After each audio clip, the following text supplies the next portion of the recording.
কেউ কোনো একটা বিরোধী বা কোনো পলিটিশিয়ান আমাকে কি বলছে তাতে আমার সার্টিফাই হবে না। মার্জিন 3 গুণ হবে, কেউ রুখতে পারবে না। আমাদের মাননীয় প্রধানমন্ত্রী মোদীজির ক্ষমতা আছে মানুষের সামনে এসে মানুষের প্রশ্নের উত্তর দেওয়া। এখানে মমতা বন্দ্যোপাধ্যায় মানুষের আবেগ বোঝে, মানুষের ইমোশন বোঝে, মানুষের প্রয়োজন বোঝে। ব্যারাকপুরের একটা বড় সমস্যা হচ্ছে নিকাশি ব্যবস্থা, ড্রেনেজ সিস্টেমে। এই সমস্যাটা সমাধান করা খুবই জরুরি। কোনো শিল্পাঞ্চল শিল্প হারায়নি, প্রত্যেকটা কারখানা খোলা আছে। আর বেঙ্গলের যে জুট মিলগুলো আছে সেখানে ওরা সাপ্লাই কম করে। বিজেপি সরকার বলে কারা? এরা একটা দস্যু, এরা একটা জল্লাদ। রাজ চক্রবর্তী নাকি সাউথের থেকে মুভি কপি করে বানায়। উৎসব বাগচি কি বলছে সেটাকে আমি এখন উত্তর দিতে হবে? কে হো, আগে জিতুক, আগে জিতে আসুক। উইক দরকার পড়লে নিয়ে যাও, মাঝে মধ্যে পড়ে বেরিয়ে আর কি। ও সারাক্ষণ আমার ট্রমাতে ভুগছে আর কি, রাজ চক্রবর্তী। রুদ্র বিজেপি করে, রুদ্র বাজেভাবে মন্তব্য করবে, এটাই স্বাভাবিক। ও যেখানে আছে সেখানকার মতো রুচি হবে। এত অহংকার যে 34 বছর ছিলাম আর নেই, ওরা ভেবেছিল সারা জীবন থেকে যাবে। এই বিজেপি সরকার, এই মোদী সরকার এই দেশটাকে শেষ করে দেবে। কেন খারাপ সময় আসবে? এই বিজেপি গভর্নমেন্টকে সরাতে হবে আর কি।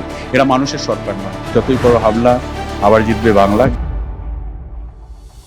আসন্ন বিধানসভা নির্বাচনে তৃণমূল কংগ্রেসের প্রার্থী রাজ চক্রবর্তী আর এই মুহূর্তে সকাল থেকে আমরা দেখছি প্রচারে তিনি ব্যস্ত। দাদা, প্রথম যখন তোমার কাছে অফারটা যখন দেখলে ঘোষণা হয়েছে, কি অনুভূতি হয়েছিল? যেহেতু দ্বিতীয়বার আবার। না, কিছুই অনুভূতি হয়নি। আমার মনেই হচ্ছিল যে আমি পাবো। এবং আমি অ্যাকচুয়ালি ইলেকশনের 1 মাস আগের থেকে একটা নাগরিক সভা করছিলাম প্রত্যেকটা ওয়ার্ডে, যে প্রচুর কাজ হয়েছে ব্যারাকপুর বিধানসভা জুড়ে, রাদার সব জায়গায় হয়েছে, সারা বাংলা জুড়ে। সো এরকম হতে পারে কিছু জায়গায় কিছু ছোট কাজ পেন্ডিং রয়ে গেছে, বা আরও একটা দুটো জিনিস করলে ভালো হয়, ইনস্ট্যান্ট আর কি। তো আমি সেগুলো গিয়ে মানুষের সঙ্গে কথা বলে বোঝার চেষ্টা করছিলাম। এবং মানুষের ধরো লাস্ট 5 বছর ধরে 2021 থেকে 2026 অবধি যে মানুষকে যে ধরনের, আমার মনে হয়েছে যে ধরনের পরিষেবা আমি দিয়েছি, রাস্তাঘাট, ড্রেন, যা দরকার ছিল, বা বিএন বোসের ডেভেলপমেন্ট, বা অনেক বড় কাজ যেগুলো বহুদিন ধরে পেন্ডিং ছিল, সেই কাজগুলোকে সেগুলো যাতে কাজ হয় সেই ব্যবস্থা করা আর কি, সব দিক থেকে দেখা যায়। এবং লাস্ট আমাদের মাননীয় মুখ্যমন্ত্রী এটা করেছিলেন, আমার পাড়ার আমার সমাধান, মানে পাড়ার মধ্যে আমরা গেছিলাম এবং পাড়ার লোকজন বলেছিল যে আমার পাড়ায় এই লাগবে, আমার পাড়ায় হয়তো একটা হাইমাস হলে ভালো হয়, আমার পাড়ায় এই ক্লাবটাই একটু ঠিক করে দিলে ভালো হয়, বাচ্চাদের খেলার জায়গাটা ঠিক করে দিলে ভালো হয়, বা এরকম ধরনের। তারপরেও আমরা একবার গেছিলাম। তো সেইটা যখন গেছিলাম তখন আমার মনে হয়েছিল যে হয়তো আমাকে 108 ব্যারাকপুর বিধানসভাটা আরেকবারের জন্য সামলাতে হতে পারে আর কি। সো আমি তার জন্য একটা প্রিপারেশন আগের থেকে নিয়ে রাখছিলাম আর কি। সো যখন আমি অ্যানাউন্স হলো তখন অবভিয়াসলি ভালো লাগা তো অবভিয়াসলি হয়েছে। সবথেকে বেশি ভালো লেগেছে আমাদের যারা কর্মী ব্যারাকপুরে, তারা খুবই এক্সাইটেড হয়ে পড়ে আর কি, যে দাদা, মানে ওরা তো ওইভাবে দেখতে পায় না, বুঝতে পারে না, বাট আমার মনে হয়েছিল যে 108 ব্যারাকপুর বিধানসভাটাই আসবে আমার কাছে ফিরে আবার। কি পরিকল্পনা রয়েছে আবার নতুন করে? যে কিছু জিনিস নিশ্চয়ই তুমি করেছো, তবে কিছু থেকে যায় যেগুলো তো কমপ্লিট করে উঠতে পারোনি, ওগুলো আরো কি অ্যাড অন হয়েছে? না দেখো, সবসময় তুমি সময়ের সঙ্গে সঙ্গে তোমাকে ডেভেলপ করতে হবে। আজকে ধরো কালকে যেটা করেছি বা আজকে যেটা করছি কালকে সেটা পুরনো হয়ে যাবে, নতুন আপগ্রেডেশন দরকার। সো আমার একটা বড় আছে যে বিএন বোস নিয়ে একটা বড় প্ল্যান আছে। এখন বিএন বোসে গেলে তুই দেখতে পাবে যেটা নার্সিংহোমের মতো পুরো জিনিসটা করা হয়েছে। প্রচুর বেড, আমরা প্রায় 200টা বেড নতুন আনবো এর পরেও, এবং টাইলস লাগিয়ে পুরোটা, আর ইকুইপমেন্টস থেকে আরম্ভ করে তোমার সিটি স্ক্যান থেকে আরম্ভ করে সব মডার্নাইজেশন করা হয়েছে। আরও বেড বাড়াতে হবে, আরও স্পেস, জায়গা কম, ওই জায়গাটা যদি আমি কোনোভাবে বের করতে পারি, বিএন বোসটাকে আরও বড় করার ইচ্ছে আছে, আর ভালোভাবে একদম মডার্ন টেকনোলজিতে হসপিটালটা করার ইচ্ছে আছে। স্কুলগুলো প্রায় প্রত্যেকটা স্কুল আমি 10 লাখ কোথাও যা রিকোয়ারমেন্ট ছিল এরভাবে টাকা দিয়েছি, যাতে স্কুলগুলো রঙগুলো চেঞ্জ করা হয়, বেঞ্চগুলোকে একটু নতুনত্ব করা হয়, স্মার্ট বোর্ডের কোথাও দরকার ছিল, কারোর অডিটোরিয়াম দরকার ছিল, সেগুলো করেছি। এবং রাস্তাঘাট তো হয়েছে, মানে প্রচুর হয়েছে। একটু আমাদের ব্যারাকপুরের একটা বড় সমস্যা হচ্ছে নিকাশি ব্যবস্থার প্রবলেম, একটা ড্রেনেজ সিস্টেমে। সেটাকে খুব, এটা একটা বড় সমস্যা। এই সমস্যাটা সমাধান করা খুবই জরুরি, এবং এটার উপরেই মেন কাজ করা হবে, যেটা আমি অনেকদিন ধরেই প্ল্যান করে আসছি। মিটিং হয়েছে, অনেকটা কাজ এগিয়েছে, হয়তো সেটা এগোবে। আর যেহেতু 2026 থেকে 2026, 27, 28, 29, 30, 31 প্রায়, তাই তো, 5 বছর। সো মডার্নাইজেশন দরকার। এখন মানুষ ভীষণ সোশ্যাল মিডিয়া বা নেট ওরিয়েন্টেড। তো এই শহরটাকে আমার ওয়াইফাই ফ্রি করার ইচ্ছে আছে। সো যদি আমি কথা বলবো করে যদি ওয়াইফাই ফ্রি করতে পারি, একটু টাইম লাগবে বাট এটা করবার ইচ্ছে আছে, যাতে ইয়াং ছেলে মেয়ে বা সবার জন্য নেট ফ্রি পেতে পারে আর কি, এটা করব। প্লাস খেলার মাঠগুলোকে ডেভেলপ করা, পুকুর আছে প্রচুর, পুকুরগুলোকে সংস্কার করা, সুন্দর করা আর কি। আমার মনে হয় 5 বছর এরকম নয় যে প্রচুর কাজ করা যায়, 5 বছর দেখতে দেখতে বেরিয়ে যায়। তার মধ্যে আমি দেখলাম যে কাজগুলো হয়েছে আরও অনেক কাজ রয়েছে যেগুলো অনেক করার দরকার আছে আর কি। মেনলি আমার মনে হয় ব্যারাকপুরের সবথেকে বড় সমস্যা নিকাশি ব্যবস্থার সমস্যা। এই সমস্যাটাকে সলভ করতে পারে, অনেকগুলো ওয়ার্ড আছে যেগুলো বর্ষাকালে খুব খারাপ অবস্থা হয়ে যায় আর কি। আর ড্রেনেজ সিস্টেম এটা আছে। আর পার্ক, বাচ্চাদের জন্য পার্ক করার ইচ্ছে আছে অনেকগুলো। বাচ্চাদের খেলার জায়গা কম, এখন বাচ্চারা অনেক বেশি মোবাইলে অ্যাডিক্টেড হয়ে যাচ্ছে। সো তাদের জন্য কিছু পার্ক, মডার্ন পার্ক, এখন প্লে স্কুল বলা হয়। আমি যেমন বিএন বোস হসপিটালে একটা বাচ্চাদের জন্য একটা প্লে জোন বানিয়েছি, তেমনই পাড়ায় যদি জায়গা পাওয়া যায় তাহলে ছোটো ছোটো প্লে জোন যদি বানানো যায় আর কি। পার্ক নয়, পার্ক একটা হয়েছে, এখন নতুন প্লে জোন কনসেপ্ট। বাচ্চারা এখন ভিডিওতে প্লে স্কুল নয়, প্লে জোনটা হচ্ছে আলাদা। এটা হচ্ছে এখন বিদেশি সমস্ত সেগুলোতে বাচ্চারা খুব ওগুলো ফলো করে, মানে সেখানকার বিদেশি টেকনোলজিতে সেই পার্কে বাচ্চারা বিশেষ করে বাচ্চারা আর কি, তাদের জন্য অনেক কিছু থাকে। ওরকম মডার্নাইজেশন করার ইচ্ছে আছে অবভিয়াসলি। বয়স্কদের জন্য যে জায়গা খালি থাকলে সেখানে একটা সুন্দর বসার জায়গা, তাদের জন্য তাদের আড্ডা মারার জায়গা বা তাদের এক্সারসাইজ করার জায়গা, এই ধরনের অনেকগুলো প্ল্যান আছে। ক্লাবগুলোর সঙ্গে কথা বলে যাতে সবাই একটা করে ছোটো ছোটো জিম করতে পারে, এক্সারসাইজ করার জায়গা করতে পারে, এই ধরনের অনেকগুলো প্ল্যান আছে। 21-এর নির্বাচনে তোমার জেতার ব্যবধান খুব একটা বেশি ছিল, 9,222 ভোটে তুমি জিতেছিলে। মানে আমি তো পার্সেন্টেজটা বলি, এই ব্যবধানে তুমি জিতেছিলে। সেখান থেকে কোথাও মনে হয় যে যেহেতু বিজেপির থেকে উইনিং পার্সেন্টেজটা খুব বেশি নয়, তো সেখানে এটা একটা হাড্ডাহাড্ডি লড়াই এবারে হতে পারে? শোনো, 2021-এ আমি প্রথমবার এসেছিলাম এবং সবাই জানতো ব্যারাকপুর বিধানসভাটা হেরে যাবে আর কি, বিজেপিই পাবে, এটা কনফার্ম ছিল।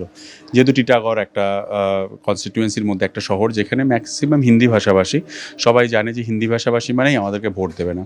সো এবারে আমি বলতে পারি 2026 সালে আমরা টিটাগড় থেকে উইন করব, মানে লিড নেব।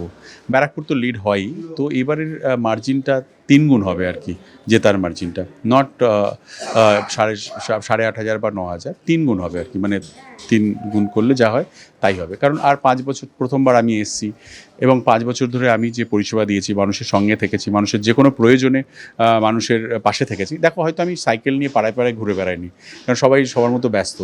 আমাকে কেউ ইনভাইট করেছে বা আমাকে কোনো কারণে ডেকেছে, আমি সেখানে গেছি, কিন্তু আমি পাড়ায় পাড়ায় হয়তো ঘুরে বেড়াইনি। নট পসিবল, আমার পক্ষে সম্ভবও না, সেটা হয় না। আর একটা স্ট্রাকচার হয়, কি হয় না, যে এমপি, এমএলএ, কাউন্সিলর, চেয়ারম্যান, এইভাবেই কাজটা হয় আর কি। কাজের জন্য যেখানে প্রয়োজন হয়েছে সেখানে আমরা কাজটাকে পৌঁছে দিচ্ছি, পরিষেবা। কোনো মানুষ বা কোনো উৎসবে, কোনো অনুষ্ঠানে, কোনো পাড়ায় সমস্যা হচ্ছে, জল জমেছে, ছুটে গেছি সেখানে। সো এইভাবে কাজ করেছি।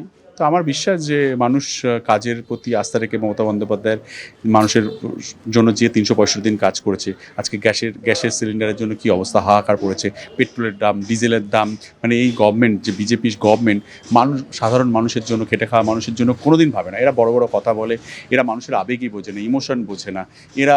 সেখানে মমতা বন্দ্যোপাধ্যায় মানুষের আবেগ বোঝে, মানুষের ইমোশন বোঝে, মানুষের প্রয়োজন বোঝে এবং মানে ছোটো ছোটো পরিষেবা দিয়ে মানুষকে অনেক রকমভাবে হেল্প করে। সেটা মমতা বন্দ্যোপাধ্যায় 100টার উপর পরিকল্পনা রয়েছে, মানে যেটা মানে মানুষের কাজে আসে সব রকমভাবে, এবং যেভাবে কাজ করে আমার মনে হয় সারা ভারতবর্ষে কোথাও এই পরিমাণে কাজ হয় না। তো মানুষ বোঝে পরিষেবা কীভাবে পাচ্ছে। দেখো, বিরোধীদের কথা বলবে, ওরা কি বলছে সাথে আমি উত্তর দেবো না। বিরোধীরা যদি আমাদের বিরোধিতা না করে তাহলে ওরা ক্যাম্পেনিং করবে কী করে, ওদের প্রচার কী হবে বা ওদের এজেন্ডা কী হবে, সেটা হবে। কিন্তু সাধারণ মানুষ কি বলছে সেটা কল্পনাতেই কথা উঠছে, প্রচুর আর্থিক দুর্নীতি নাকি হয়েছে, বিরোধী দলনেতারা বলছে, কি বলতে চাই? প্রমাণ করতে পারিনি কখনোই সেটা। দেখো, বিরোধীরা কখনোই বলবে না যে আমরা খুব ভালো, আমাদের খুব, আর আমরাও ওদের সম্পর্কে ভালো কথা বলবো না। সে রাজনীতির কথা রাজনীতির মতো করেই বলতে হয় আর কি। কেউ কোনো একটা বিরোধী বা কোনো পলিটিশিয়ান আমাকে কি বলছে তাতে আমার সার্টিফাই হবে না। সার্টিফাই হবে পাবলিক কি বলছে, সাধারণ মানুষ কি বলছে। 2026-এর 4 মে রেজাল্ট বেরোবে, সেদিনকে মানুষ বুঝিয়ে দেবে যে কাকে চাই, ব্যাস হয়ে গেল। কে বিরোধী বললো, কে আমি বললো, আমার তো বিরোধীদের উত্তর দেওয়ার দরকার নেই, তাই না? শোনো, দুর্নীতি যদি হয়ে থাকে, সবথেকে বেশি দুর্নীতি করেছে বিজেপি সেন্ট্রাল গভর্নমেন্টের, সেগুলো বেরোক।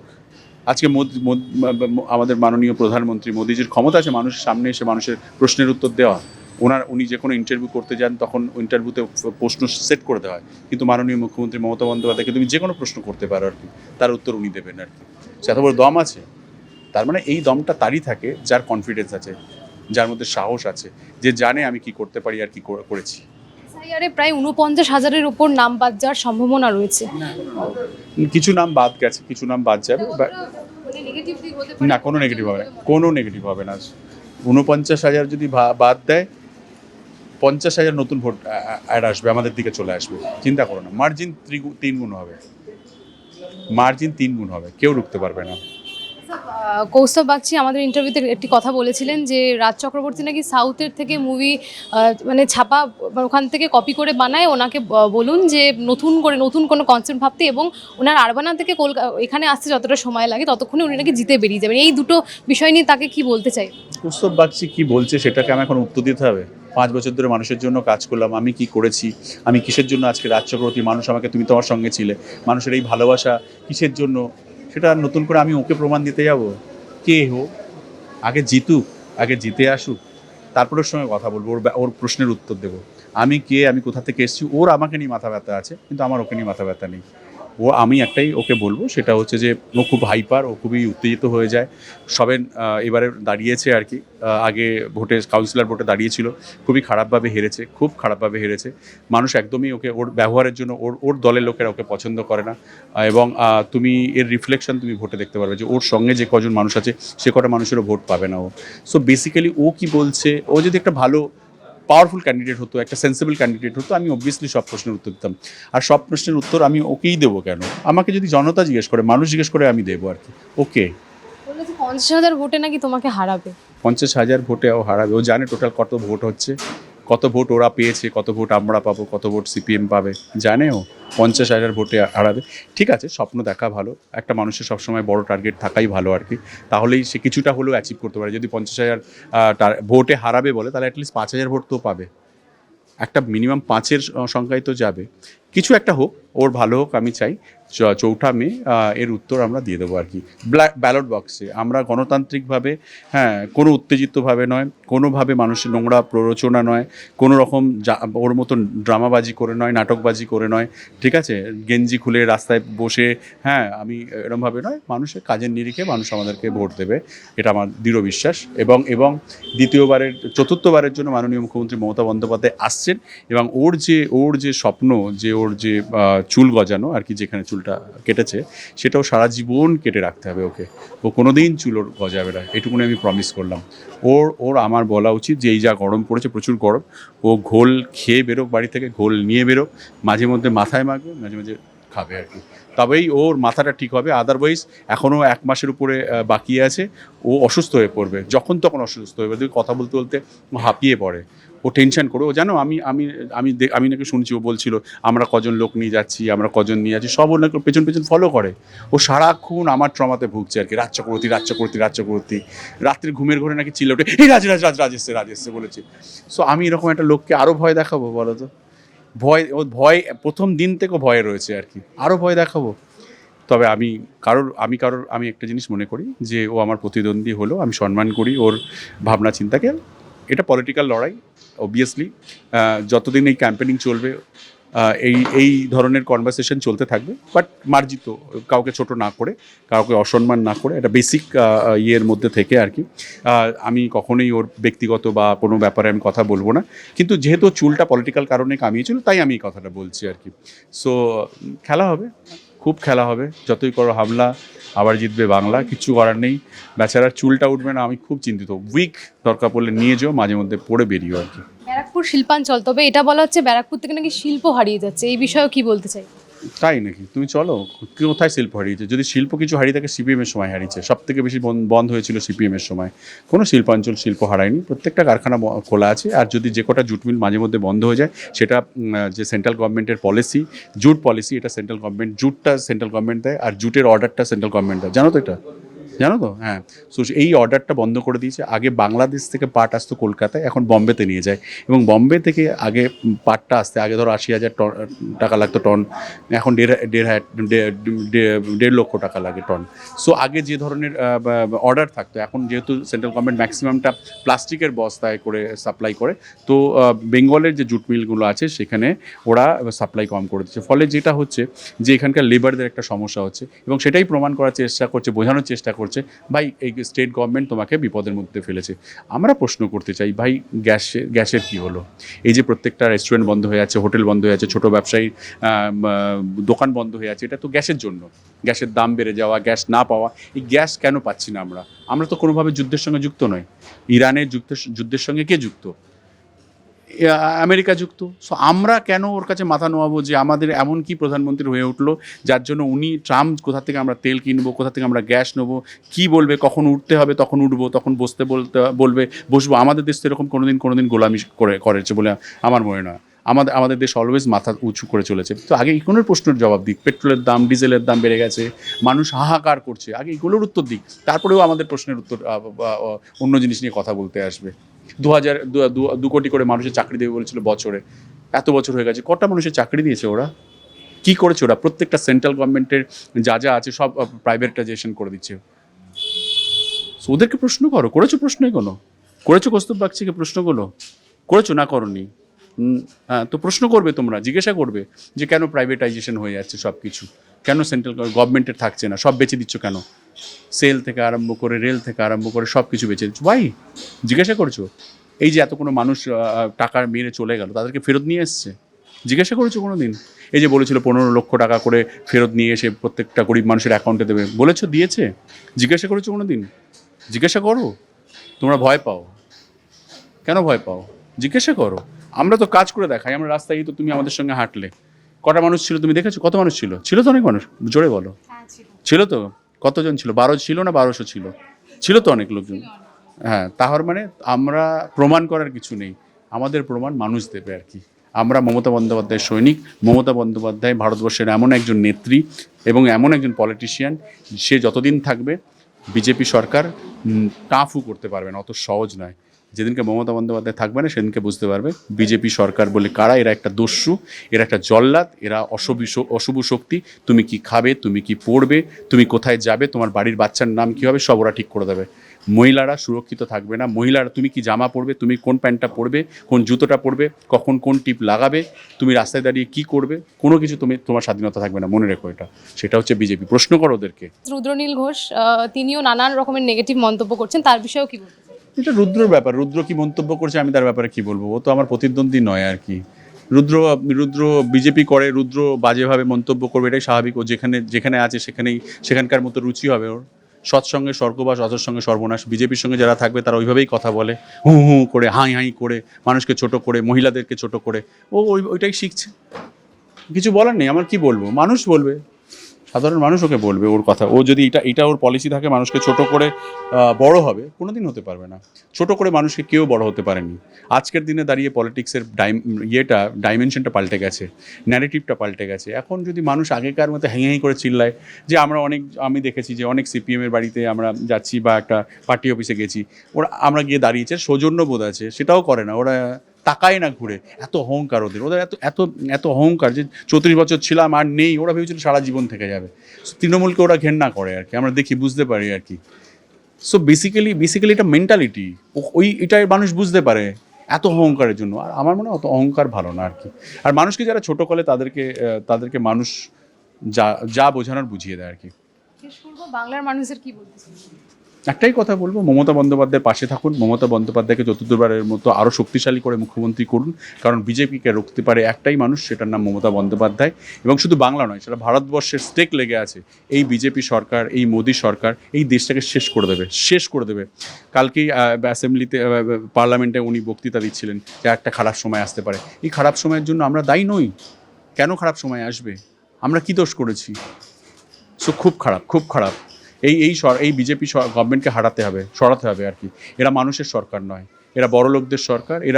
এরা অমানবিক। এদের প্রচুর টাকা আছে, এরা সোশ্যাল মিডিয়া পলিটিক্স করে। এরা আপনি কষ্ট পেলে, আপনি কানলে, আপনার জন্য এক ফোঁটাও দাঁড়াবে না এরা, আমি বলছি। এদের কারোর মধ্যে মন নেই। Thank you so much. ভোটের ফলাফলের দিকে নজর থাকবে আমাদেরও। ক্যামেরা দেবরাজ দত্তর সঙ্গে অনুষ্কা, KTV বাংলা, কলকাতা।